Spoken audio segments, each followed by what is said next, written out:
জি, আসসালামু আলাইকুম রহমতুল্লাহ। সকলকে আমাদের তিস্তির বিবিটির বিশেষ আয়োজনে স্বাগত জানাচ্ছি। আমাদের পবিত্র আসন্ন পবিত্র জশ্নে জুলুসে ঈদ মিলাদুন্নবী সাল্লামকে সামনে রেখে আমাদের এই আজকের অনুষ্ঠান জশ্নে মিলাদুন্নবী সাল্লাম। আজকে আমাদের অনুষ্ঠানে উপস্থিত আছেন জামি আহমদ সুন্নি আলিয়া কামিল মাদ্রাসার প্রধান ফকির আল্লামা মুফতি আবুল হাসান মোহাম্মদ ওমাইর রিজভী মাতাজুল্লাহ আলী। ওয়ালাইকুম আসসালাম রাহমাতুল্লাহ। যেহেতু সামনেই তো পবিত্র ঈদ মিলাদুন্নবী, এই উপলক্ষে আমাদের একটি বিশেষ আয়োজন। আমাদের অনেকের অনেক প্রশ্ন থাকে, সেই প্রশ্নগুলো আজকে আপনার থেকে আমরা জেনে নেওয়ার চেষ্টা করি। জি, প্রথমে হুজুর, আমাদের যে পবিত্র ঈদ মিলাদুন্নবী সাল্লাম পালন করি, এটা আমরা কোরআন ও হাদিসের এটার ভিত্তি বা এটার দলিল সমূহ কি? আসলে মিলাদুন্নবী সাল্লাল্লাহু আলাইহি ওয়াসাল্লাম পালন করা মানে আল্লাহ পাক সুবহানাহু ওয়া তাআলার মহান নিয়ামতের শুকরিয়া আদায় করা। জি, আল্লাহ পাক সুবহানাহু ওয়া তাআলা আপন হাবিব সাল্লাল্লাহু আলাইহি ওয়াসাল্লামকে গোটা বিশ্বের জন্য নয়, গোটা সৃষ্টি জাতের জন্য, যত জগৎ আছে সমস্ত জগৎবাসীদের জন্য রহমত হিসেবে প্রেরণ করেছে। তো রাসূল করিম সাল্লাল্লাহু আলাইহি ওয়াসাল্লামের মিলাদকে কেন্দ্র করে অনুষ্ঠান করা মূলত আল্লাহ পাকের মহান নিয়ামতের শুকরিয়া আদায় করা। সেজন্য আমরা রাসূল পাকের মিলাদের মাধ্যমে আল্লাহ পাকের শুকরিয়া আদায় করি। এই বিষয়ে কোরআনে পাকে যথেষ্ট আয়াতে কারিমা রয়েছে, যেমন সূরা বাকারাতে রয়েছে এবং বিভিন্ন কোরআনে পাকের বিভিন্ন আয়াত। আমি কয়েকটি আয়াত আপনাকে করে দিচ্ছি। যেমন সূরা বাকারার 64 নং আয়াত, যেখানে রব্বুল আলামিন ইরশাদ করেছেন, লাউলা ফাদলুল্লাহি আলাইকুম ওয়া রাহমাতুহু লাকুনতুম মিনাল খাসিরিন। আল্লাহ বলছেন, হে আমার বান্দাগণ, আমি আল্লাহর পক্ষ থেকে এই দয়া যদি তোমাদের উপর না হতো তাহলে তোমরা ক্ষতিগ্রস্ত হতে। অর্থাৎ আমার বন্ধু নবীকে তোমাদের মাঝে না পাঠাইলে, আমার রহমতটা তোমাদের কাছে না পাঠাইলে তোমরা ক্ষতিগ্রস্ত হইতা। আবার সূরা নিসা 83 নং আয়াতের ইরশাদ হয়েছে, লাউলা ফাদলুল্লাহি আলাইকুম ওয়া রাহমাতুহু। আল্লাহ বলছেন, আমার ফজল, আমার রহমত যদি তোমাদের উপর না হতো। আমরা জানি আল্লাহর অনুগ্রহ, আল্লাহর রহমত রাহমাতুল লিল আলামিন। আল্লাহর রহমতের মধ্যে সর্বশ্রেষ্ঠ রহমত হচ্ছেন রাহমাতুল লিল আলামিন নবী। তো রব্বুল আলামিন বলছেন, আমি যদি আমার এই রহমতকে তোমাদের মাঝে না পাঠাইতাম তাহলে লাত্তাবাতুমুশ শায়তান, তোমরা শয়তানের অনুসারী হয়ে যেত। আমার এই রাহমাতুল লিল আলামিনকে পাঠানোর মাধ্যমে তোমরা আমার বন্ধু নবীর শরীয়ত পেয়েছো, সুন্নাহ পেয়েছো, ওনার আদর্শ পেয়েছো। এগুলো আমি আল্লাহ তোমাদের উপর দয়া করেছি। তাহলে আমার বন্ধু নবীকে পাঠানো এটা আমার পক্ষ থেকে রহমত, এটা তোমাদের জন্য দয়া। আর যদি এটা না করতাম তাহলে তোমরা ইবলিশের অনুসারী হইতে।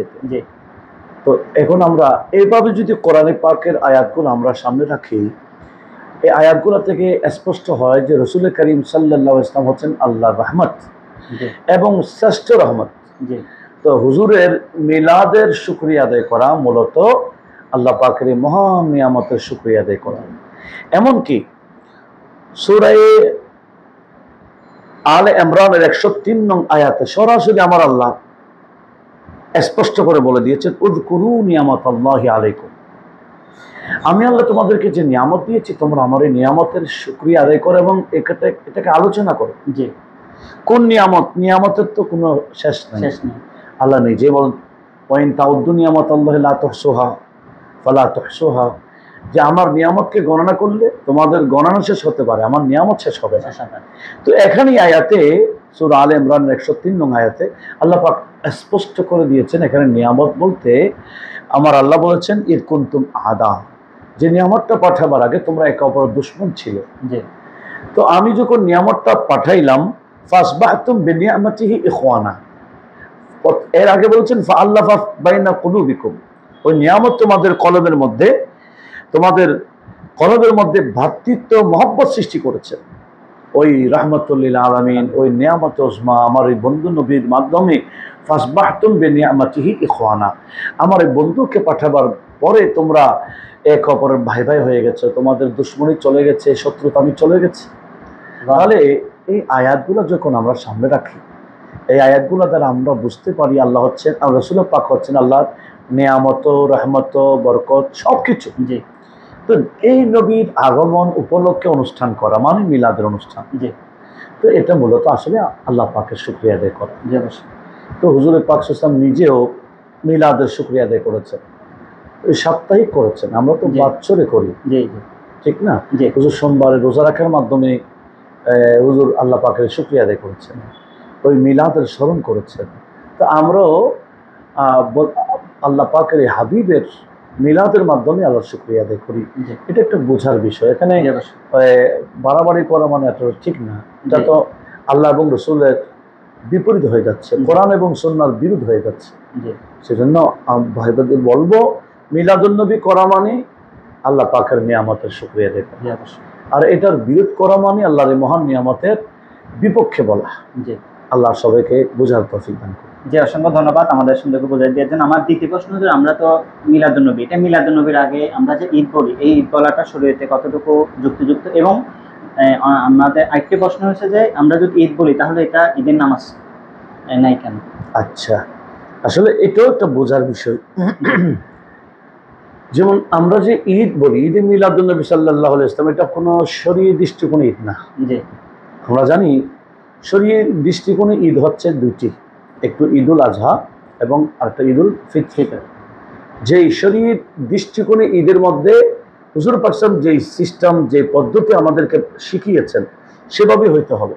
জি অবশ্যই। এগুলো হচ্ছে শরীয়ী ঈদ। জি আমরা মিলাদের ঈদটাকে শরীয়ী ঈদ হিসেবে মানি না জি এবং শরীয়ী দৃষ্টিকোণে পালন করি না আমরা। এটা হচ্ছে, এটা একটা অভিধান, এটাকে লাঘবী বলা হয়। একটা হচ্ছে শাব্দিক, আর একটা হচ্ছে পারিভাষিক জি। বা শরীয়ী দৃষ্টিকোণ। জি আমরা মিলাদের আগে যেটা ঈদ লাগাই, এটা হচ্ছে শাব্দিক বিষয়। জি অবশ্যই। যেমন শব্দের বিশ্লেষণের জন্য, শব্দের অর্থের জন্য আরবিতে অনেক কিতাবাদি আছে, যেমন অভিধান আছে, জি যেমন ডিকশনারি আছেন, ঠিক তদ্রূপ আরবিতে লোগাতের কিতাব আছে। যত কিতাব আছে আরবি লোগাতের, সব যদি আমরা খুলি, যেমন একটা কিতাব মুনচের, এটা একেবারে প্রসিদ্ধ একটা কিতাব। এখানে 1038 নং পৃষ্ঠাতে ঈদের ব্যাপারে আলোচনা হয়েছে। সেখানে আছে ঈদ, এটা তার বহু বচন আয়াত। ঈদ কাকে বলে এখানে একটা সংজ্ঞা দিয়েছেন।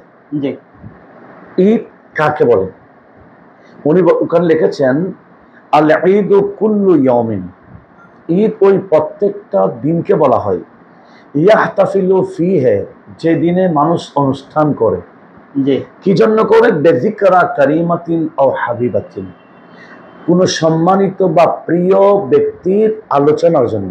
জি খুব লক্ষ্য করতে হবে, সম্মানিত বা প্রিয় ব্যক্তির আলোচনার অনুষ্ঠানের দিনকে বলা হয় ঈদের দিন। ঈদের দিন। এটা কিতাব মঞ্জেদ, সবাই সবার কাছে থাকে।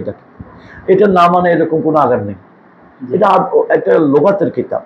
জি এখানে একটা ঈদের সংজ্ঞা কি দিয়েছেন, ওই প্রত্যেকটা দিনকে ঈদ বলে যেদিন মাহফিল হয়।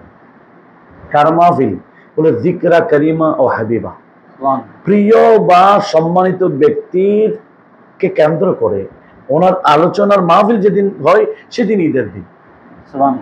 যদি আমাদের এলাকার সম্মানিত প্রিয় ব্যক্তির আলোচনার অনুষ্ঠানের দিন যদি ঈদের দিন হয়, জি অবশ্যই, তো আমাদের প্রশ্ন, আমাদের নবী কি সম্মানিত নন? অবশ্যই সম্মানিত। আমাদের নবী কি প্রিয় নয়?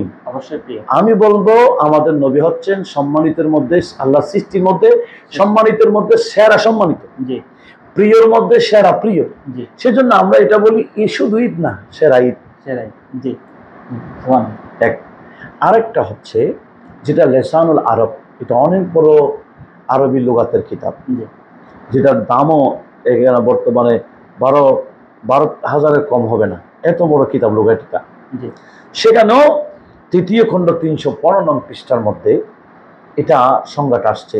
সেখানে আরেকটা দিয়েছেন সংজ্ঞা, জি সেখানে বলছেন আল ঈদু কুল্লু ইয়াউমিন ফিহি জামাআ, ঈদ ওই প্রত্যেকটা দিনকে বলা হয় যেদিন মানুষের জমায়েত হয়। জি সেজন্য জুমার দিন ঈদের দিন। জি অবশ্যই। কেন? ওই দিন মানুষের জমায়েত হয় এলাকার। তো আমরা কি বুঝছি? জামায়াতের দিনের নাম ঈদ, ঈদের দিন। এবার বলুন তো দেখি, হুজুর করিম সাল্লাল্লাহু আলাইহি ওয়াসাল্লামের মিলাদকে কেন্দ্র করে জামায়াত কি ছোট হয় না বড় হয়? বিশাল হয়। সেরা জামায়াত, সেজন্য এটার নাম সেরা ঈদ। সেরাই আমরা বলি সকল ঈদের সেরা ঈদ, ঈদে মিলাদুন নবী। এগুলো আসলে কিতাব ভিত্তিক আমরা বলি। জি অবশ্যই। তো এখানে যদি আমরা একটা কিতাবের সংজ্ঞা অনুযায়ী বলি, সেখানে যদি বলে না এটা নামাজ কই, জি এখানে খুতবা কোথায়, এগুলা বলা মানে আসলে মূর্খতা। আমি জি, বলি অবশ্যই। মূর্খতা, কারণ এই সমস্ত কিতাবের ব্যাপারে তাদের কোনো ধারণা দখল নেই। নাই, কোনো ধারণা নেই। তবে আমি যারা বলে ঈদের দিনের নামাজ পড়ি, জি, তাদেরকে আমরা প্রশ্ন করব, হুজুর পাক সাল্লাল্লাহু আলাইহি ওয়াসাল্লাম তো জুমার দিনকেও ঈদের দিন বলেছেন, জি, অবশ্যই। জুমার দিনকেও ঈদের দিন বলেছেন। যেমন নাকি মুসনাদে আহমদে রয়েছে হাদিস খানা 8012 নং হাদিস, জি, আবার যে হাদিস খানা সহিহ ইবনে খুজাইমাতে রয়েছে, মুসনাদ ইবনে রাওয়াহাতে রয়েছে, হাকিম মুস্তাদরাক, বহু মিশকাতও আছে হাদিস খানা। হযরত আবু হুরায়রা রাদিয়াল্লাহু তাআলা আনহু হাদিসটা বর্ণনা করেছেন, قال رسول الله صلى الله عليه وسلم إن يوم الجمعة يوم ঈদ। হুজুর বলেছেন জুমার দিন হচ্ছে ঈদের দিন। ফালা তাজআলু ইয়াওমা ঈদিকুম ইয়াওমা সিয়ামিকুম, তোমরা তোমাদের এই ঈদের দিনকে রোজার দিন বানাইও না। জি, সেজন্য হুজুর বলেছেন জুমার দিনকে কেন্দ্র করে রোজা রাখিও না। কেউ যদি জুমার দিন রোজা রাখতে চাও তাহলে আগের দিন মিলাই রাখবা বা পরের দিন মিলাই রাখবা, শুধুমাত্র জুমার দিনকে কেন্দ্র করে রোজা রাখিও না, কারণ ঈদের দিন রোজা হয় না। জি, জুমার দিন তোমাদের জন্য ঈদের দিন, সেজন্য আমাদের উচিত সেই ঈদের দিনের বিষয়ে আমাদের একটু সতর্ক। এখানে হুজুর পাক সাল্লাল্লাহু আলাইহি ওয়াসাল্লাম কি বলেছেন? জুমার দিন ঈদের দিন। জি, এখন আমাদের ভাইদের প্রশ্ন করতে পারবো যে জুমার দিন ঈদের দিন, জি, হুজুরের তার এটা হচ্ছে হুজুরের সংজ্ঞা, জি, হুজুর এটা পরিচয় করাচ্ছেন আমাকে, জি, আমাদেরকে। হুজুর করিম সাল্লাল্লাহু আলাইহি ওয়াসাল্লাম যখন ঈদের দিন বলেছেন, আচ্ছা জুমার দিনকে আমরা ঈদের দিনের ঈদের নামাজ পড়ি? আমরা জুমার নামাজ পড়ি। তো জুমার দিন তো ঈদের নামাজ না, জুমার নামাজ তো ফরজ। জি, ঈদের নামাজ তো ওয়াজিব। হ্যাঁ, এবং ঈদের নামাজ পড়তে হয় সূর্য ঢলে যাওয়ার আগে, জি, জুমাটা পড়তে হয় সূর্য ঢলে যাওয়ার পরে। তাহলে জুমার নামাজ আর ঈদের নামাজ, জুমার নামাজ এটা হচ্ছে জোহরের স্থলাভিষিক্ত, জি, এটা ফরজ নামাজের অন্তর্ভুক্ত। জি, তাহলে জুমা তো জোহরের পাল্টাই, জি, তাহলে জুমাকে আমরা ঈদের নামাজ ধরতে পারবই না। জি, অবশ্যই না। তাহলে কি বুঝলাম? জুমার দিন ঈদের দিন, অথচ সেদিন কোনো ঈদের নামাজ নাই, নাই। ঈদের খুতবা নাই। জি, তাহলে হুজুরের ইরশাদ অনুযায়ী জুমার দিন ঈদের দিন এবং নামাজ ছাড়া, খুতবা জি, ছাড়া, তাহলে জুমার দিন যদি ঈদের দিন হতে পারে, এবং শুধু ঈদের দিন না, হাদিস যদি আমি আরো বলতে চাই, ইবনে মাজাহ শরীফের হাদিস, যত ঈদ আছে সবচেয়ে সেরা ঈদ বলেছেন নবীজি জুমার ঈদকে। জি, অথচ এই সেদিন নামাজ নেই, ঈদের নামাজ নেই, জি, অবশ্যই। ঈদের বা খুতবা নাই। তাহলে এই ধরনের যারা প্রশ্ন করে তোমরা ঈদ পালন করছো, ঈদের নামাজ কই, খুতবা কই, আমরা বলবো এদের কাছে আসলে কোরআন সুন্নাহর কোনো দখল নেই। এগুলা বলে তারা যে জাহেল মূর্খ, এটাই প্রমাণ করে।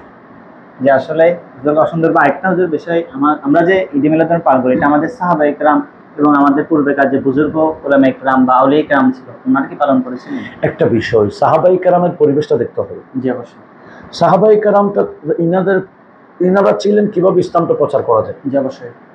ইনারা ঘর বাড়ি ঠিক ছিল না, ঘরে ছিলেন না, মানে যেদিকে পেরেছেন সেদিকে ইসলাম প্রচারের জন্য ওনারা মগ্ন ছিলেন। জি, ওনারা এভাবে বসে মিলাদুন নবী আমরা যেভাবে ধুমে দামে করছি, এই পরিবেশটা ওনাদের ছিল না। জি, অবশ্যই। এই বিষয়টা বুঝতে হবে। তবে ওনারা ঘরে সাধ্য অনুযায়ী ঘরে ঘরে করতেন। জি, এমনকি মসজিদে নববীর মধ্যে নাসাই শরীফের হাদিস আসছে যে সাহাবায়ে কেরাম একদিন আল্লাহ পাকের এই মহান নিয়ামতের শুকরিয়া আদায় করছেন। মানে হুজুর পাক সাল্লাল্লাহু আলাইহি ওয়াসাল্লামের আগমনের আগে কিরকম ছিল, হুজুরের মিলাদের পরে অবস্থা কিরকম ছিল, এই পরিবেশটা বর্ণনা করছেন। তাহলে দেখেন এই মিলাদের আলোচনা তো ওনারা করেছেন, তবে ওনাদের যে পরিবেশটা পেয়েছে, কেউ ঘরে করেছেন, আত্মীয় স্বজনকে নিয়ে করেছেন, হুজুরের মিলাদের আগের অবস্থা কি ছিল, মিলাদের পরে কি পরিবেশ হয়েছে, এই বিষয় নিয়ে আলোচনা করতেন। এটাই হচ্ছে মিলাদ। মিলাদুন নবী। হ্যাঁ, তবে ওনারাও যদি আমাদের মতো পরিবেশ পাইতেন, ওনারা আমাদের বিশ্বাস আরো বড় করে করতেন। জি, অবশ্যই। পরবর্তীতে এটা আস্তে আস্তে বড় বড় হতে আছে, এটা ধাপে ধাপে হয়েছে। আমরা যেভাবে বিশাল করে করছি, এটা হুট করে হয়নি। জি, অবশ্যই। এটা শুরুতেই ঘরের থেকে শুরু, সাহাবায়ে কেরাম ঘর থেকে শুরু করেছেন, এখন আমরা বিশাল করে আসতেছি। জি, অবশ্যই। আর মিলাদুন নবীকে কেন্দ্র করে আমরা তো কোনো গান বাজনা করছি না, জি, বা কোনো বেহায়াপনা করছি না। হুজুরের পাকের সামনে আমরা নাত শরীফ পড়ি, দরুদ শরীফ পড়ি, হুজুরের বিভিন্ন জীবনের সাইডগুলো আমরা তুলে ধরি, এই বয়ান করি মানুষ, এবং জুলুস করি, জি, হুজুরের আগমনে মিছিল করি। এগুলো তো সব ভালো কাজ। জি, অবশ্যই। একটা হাদিস দিয়ে হুজুর পাক সাল্লাল্লাহু আলাইহি ওয়াসাল্লাম সব কাজগুলাকে অনুমোদন দিয়ে ফেলেছেন। জি, হুজুর বলেছেন মা রাহুল মুসলিমুনা খায়রা ফাহুয়া ইনদাল্লাহি খায়র, যে কাজটা মুসলমান ভালো বলে এটা আল্লাহর কাছে ভালো হিসেবে গণ্য হয়ে যায়। সুবহানাল্লাহ। একটা হাদিস দিয়ে সব অনুমোদন করে দিয়েছেন হুজুর। তাহলে আমাদের উচিত এগুলো নিয়ে বাড়াবাড়ি না করা। আসলে এগুলো হচ্ছে হুজুর পাকের প্রতি যে আমাদের মহব্বত আছে, এই মহব্বতটাকে প্রকাশ করা। আর এখানে বিরোধ করা মানে মহব্বতের বিপরীতটাই প্রকাশ করা। জি অবশ্যই। আমি এটাই মনে করি। যেহেতু কাছে একটি বিষয় যে আমরা যেমন আমরা সামনে যা পবিত্র জশ্নে জুলুস উপলক্ষে আমাদের চট্টগ্রাম এবং ঢাকা সব বিভিন্ন জায়গায় জশ্নে জুলুস বের হয়, এটা আমাদের শরীরের ভিত্তিটা করতে এই জুলুস মানে মিছিল, যেটা আমরা মিছিল করি, যে হুজুরের আগমনে মিছিল। জি, আমাদের বিষয়টা বুঝতে হবে, হুজুরের আগমনে আনন্দের মিছিল। জি, এটা মদিনা শরীফে একাধিকবার হয়েছে। সুবহানাল্লাহ। যেমন মুসলিম শরীফের মধ্যে হাদিস রয়েছে, আমি হাদিস নাম্বারটা দিচ্ছি, এটা হচ্ছে ৭৭০৭ নম্বর হাদিস মুসলিম শরীফে। বাবুল হিজরত একটা চ্যাপ্টার আছে, হিজরতের চ্যাপ্টারের মধ্যে মুসলিম শরীফের মধ্যে হাদিস রয়েছে যে হুজুর পাক সাল্লাল্লাহু আলাইহি ওয়াসাল্লাম যেদিন মদিনাতে হিজরত করেছে, হুজুরের আগমন হয়েছে মক্কা থেকে মদিনায়। বড় মজার বিষয় হচ্ছে, মক্কা থেকে মদিনায় যেদিন হুজুর হিজরত করেছেন সেদিন ছিল রবিউল আউয়াল 12 তারিখ, সুবহানাল্লাহ, আবার ছিল সোমবার। সেদিন কি হয়েছে জানেন? যে মদিনার ছোট ছোট বাচ্চারা, যুবকরা, বৃদ্ধরা রাস্তায় এসে আনন্দের মিছিল করেছিলেন। এমনকি মহিলারা ছাদে উঠে পর্যন্ত হুজুরকে আগমন জানিয়েছিলেন। এবং ওনারা সেই ইউনাদুন, তারা আহ্বান করেছিল কি, ইয়া মুহাম্মদ, ইয়া রাসূলুল্লাহ, ইয়া রাসূলুল্লাহ বলে বলে ওনারা স্লোগান দিয়েছিলেন হুজুর আগমন। তা আমরা এটাই ভিত্তি আমাদের, যে হুজুর মক্কা থেকে মদিনার আগমনের কারণে আনন্দের মদিনাবাসী মিছিল করেছেন। আর আমরা মিছিল কেন করি? আল্লাহ পাকের পক্ষ থেকে দুনিয়াবাসীর কাছে হুজুরের আগমন। মক্কা থেকে মদিনাতে আগমন করলে যদি মিছিল করা যায়, এবং করেছেন, আর আমরা হুজুরকে পেয়ে আল্লাহ পাকের পক্ষ থেকে হুজুর আমাদের কাছে নিয়ামত, রহমত, বরকত হিসেবে আসছেন, তা আমরা কেন আনন্দের মিছিল বের করবো না? অবশ্যই করব। আরেকটা বিষয় আছে, মদিনাবাসীরা আরো জুলুস বের করেছে, সেটা হচ্ছে হুজুর যখন তাবুকের যুদ্ধে গিয়েছিলেন, মুনাফিকরা যায় নাই। তাবুকের যুদ্ধ খুব কঠিন, ওদিকে বিপক্ষে প্রায় 1 লক্ষ, এদিকে 10,000 নেই। তাহলে বিশাল একটা পার্থক্য। তো যার কারণে মুনাফিকরা ভয় পেয়েছে, মুসলমান তার মদিনাতে আসতে পারবে না। মদিনা নবীজি যাচ্ছেন, সাহাবায়ে কেরাম এখানে ধ্বংস হয়ে যাবেন, কারণ ওরা তো প্রস্তুতি নিয়ে আসছে আরো লক্ষাধিক এদের সৈন্য। কিন্তু দেখা যায় আল্লাহ পাক সুবহানাহু ওয়া তাআলা হুজুর করিমকে বিজয় দিয়েছে। এবং হুজুর যখন বিজয়ের পতাকা নিয়ে মদিনাতে আসছিলেন, তখন মদিনাবাসী সেদিন নবীজি তাবুক থেকে মদিনার আগমনকে কেন্দ্র করে সেদিন আরেকটা মিছিল বের করেছে, যেটা জুরকানে আলাল মাওয়াহিবে রয়েছে হাদিসখানা। এমনকি হুজুর মিছিল করে মসজিদে নববীতে একটা অনুষ্ঠান করেছে। সেই অনুষ্ঠানে নবীজির চাচা হযরত আব্বাস রাদিয়াল্লাহু তাআলা আনহু নবীজির সামনে একটা নাচ শরীফ পড়েছেন। সুবহানাল্লাহ। সব তো আমরা যা করি, এগুলো সব সাহাবারা যা করেছেন এটাই আমরা করি। সুবহানাল্লাহ। এগুলো নিয়ে যারা আসলে এসরারি যাদের নাই, এরা এগুলো নিয়ে বাড়াবাড়ি করে। আমরা অনুরোধ করব, ভাই, এগুলো হচ্ছে হুজুরের প্রতি মহব্বতের বিষয়। আপনি মহব্বত নাই, আপনি দেখাতে পারছেন না, এটা আপনি চুপ থাকেন। যাদের রাসূল পাকের প্রতি মহব্বত দেখাচ্ছেন, হ্যাঁ, আমাদের কিছুদিন আগে এক ছোট্ট ছেলে হাফেজ কোরআন বিদেশ থেকে মানে পুরস্কার নিয়ে আসছে, পুরস্কার নিয়ে আসছে, তাকে আর বাড়ায় আনার জন্য যদি হাজার হাজার গিয়ে মিছিল সহকারে আনতে পারে, সেটা যদি জায়েজ হয়, ছোট একটা বাচ্চাকে যদি এভাবে মিছিল সহকারে, জুলুস সহকারে তাকে বাড়াই আনতে পারে, তো যিনি শ্রেষ্ঠর শ্রেষ্ঠ, নবীদের মধ্যে যিনি শ্রেষ্ঠ, রাসূলদের মধ্যে যিনি শ্রেষ্ঠ, রহমতের মধ্যে যিনি শ্রেষ্ঠ, বরকতের মধ্যে মোটামুটি সব কিছুর মধ্যে যিনি শ্রেষ্ঠ, তো ওনার আগমনে আমরা আনন্দের মিছিল বের করলে সেখানে প্রশ্ন আসবে কেন? জি অবশ্যই, এগুলো বোঝার বিষয়। জি, আসলে হুজুরকে অসংখ্য ধন্যবাদ আমাদেরকে সময় দেওয়ার জন্য। আসলে হুজুর থেকে আমরা এই বিষয়গুলো খোলাসা করলাম। আশা করি আমাদের যারা ভাই আছে তাদেরকে জশ্নে মিলাদুন নবী সম্পর্কে আমার মনে হয় আর কোনো খটকা থাকবে না। হুজুরের আজকে বক্তব্য, আমাদের বক্তব্য এবং কোরআন হাদিসের ভিত্তিতে যে বক্তব্য করেছে, আসলে আমরা অবশ্যই বুঝতে সক্ষম হয়েছে জশ্নে জুলুস ঈদ মিলাদুন নবী সাল্লাল্লাহু আলাইহি ওয়াসাল্লাম এটা কোরআন ও হাদিসের ভিত্তিতে, এবং আমাদের পূর্বেকার বুজুর্গ গ্রামের ওনাদের অনুসরণ এগুলো পালন করা হয়। এটা কোনো নতুন কিছু নয়, এটা পূর্বেও ছিল, এখনও ছিল এবং ইনশাআল্লাহ ভবিষ্যতেও থাকবে। আমরা সকলকে আমাদের পবিত্র জশ্ন জুলুসের আজকের এই প্রোগ্রামকে দেখার জন্য যারা আমাদের সাথে যুক্ত হয়েছেন এবং যারা পরবর্তীতে যুক্ত হবেন, সবাইকে আমরা অসংখ্য ধন্যবাদ। আর বিশেষ করে আমাদের হুজুর আল্লামা মুফতি উমাইর রিজভী হুজুরের আমরা অসংখ্য শুকরিয়া আদায় করতেছি। হুজুর এত ব্যস্ততার মধ্যে আমাদের চিস্তি টিভিকে হুজুরের মূল্যবান সময়কে দিচ্ছে। হুজুরকে আমরা হুজুরের কদমে আমরা লক্ষ সালাম জানাচ্ছি। হুজুরকে আমরা হুজুরের শুকরিয়া আদায় করতেছি। সবাইকে ধন্যবাদ। আসসালামু আলাইকুম রহমতুল্লাহ।